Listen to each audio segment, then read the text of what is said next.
Hello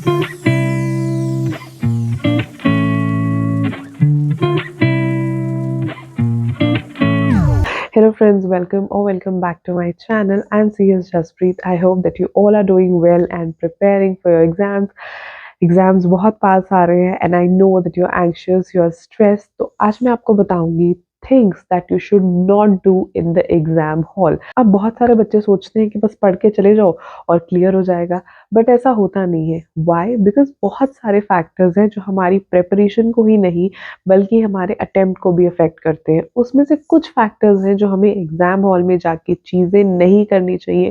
that will help you clear the exams. Starting with the first point, don't be late. बहुत सारे बच्चे सोचते हैं it's cool कि हम ऑन टाइम पहुंचे, बट बिल्कुल नहीं. It's not at all cool.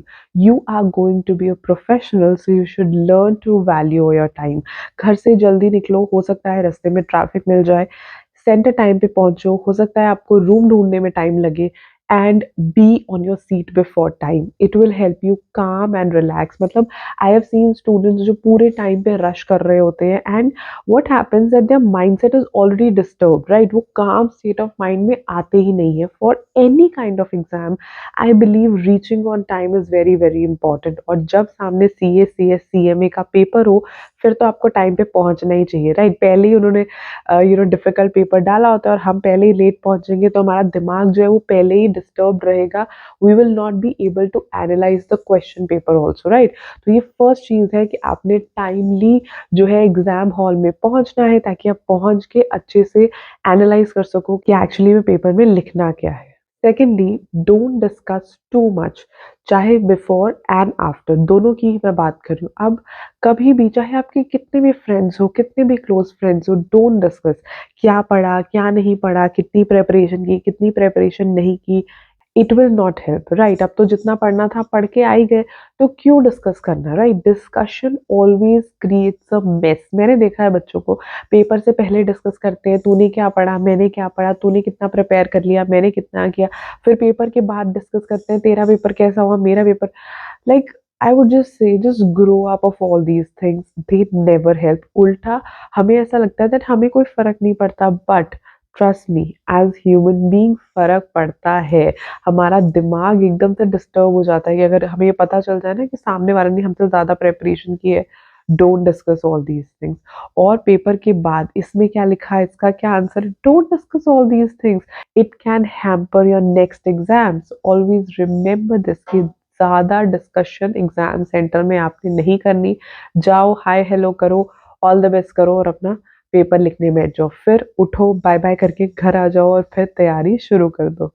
Third, B काम एंड रिलैक्स. तो एग्जाम सेंटर में ही आपकी कामनेस का रियल टेस्ट होता है. आप जितने भी कूल बन जाओ, काम बन जाओ, रिलैक्स बन जाओ, लेकिन एक्चुअल में जो बच्चा एग्जाम हॉल में काम माइंड से पेपर करता है वही एक्चुअली क्लियर कर पाता है. तो बहुत ही कामली आपने पेपर करना है. अपना पानी वानी लेके जाओ, पानी पी लो, अगर डर लग रहा है थोड़ा रिलैक्स करो, 2-3 मिनट अपने आप को टाइम दो, लेकिन बिल्कुल काम और रिलैक्स रहने की कोशिश आपने करनी है.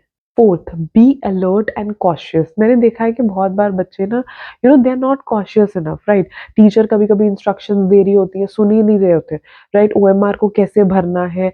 मतलब it is not only about going and sitting and writing your answers, but it is also about your alertness, your consciousness, right. कई बार टीचर आपको कुछ बता रही होती है, इन्विजिलेटर्स, बच्चों को पता ही नहीं चलता, राइट. गलत OMRs भर के आ जाते हैं. तो जितना पेपर सही से अटेम्प्ट करना जरूरी है ना, ये सारी चीजें भी जरूरी है. तो इन सारी चीज़ों के लिए भी आप अलर्ट एंड कॉशियस रहो, क्योंकि ये थोड़ी सी भी गलती हो जाती है ना तो बच्चे एकदम डर जाते हैं, पैनिक कर जाते हैं. तो अगर आप ऐसी गलती कर दोगे, फिर पैनिक करोगे, फिर तो आपका पेपर जो है वो गया, ठीक है. बच्चा वैसे ही एकदम से डर जाता है कि ये क्या कर दिया मैंने, right. Always be alert and always be cautious. Fifth, last and very very important, try to attempt your whole paper, right. अपनी तरफ से एटलीस्ट पूरी पूरी कोशिश करो कि मैंने सारा पेपर अटेम्प्ट करके आना है. देखो, जितना ज़्यादा पेपर अटेम्प्ट करोगे उतने ही आपके चांसेस होंगे to clear the exam as well. I hope this video helps. और अगर वीडियो अच्छी लगी तो लाइक कर देना, अपने फ्रेंड्स के साथ इसे शेयर कर देना and subscribe to my channel if you have not done it yet. बहुत सारे बच्चे देखते हैं बट सब्सक्राइब नहीं करते चैनल को. क्यों? It's totally free. So please subscribe to it and I'll see you tomorrow with a new video. Till then, bye bye.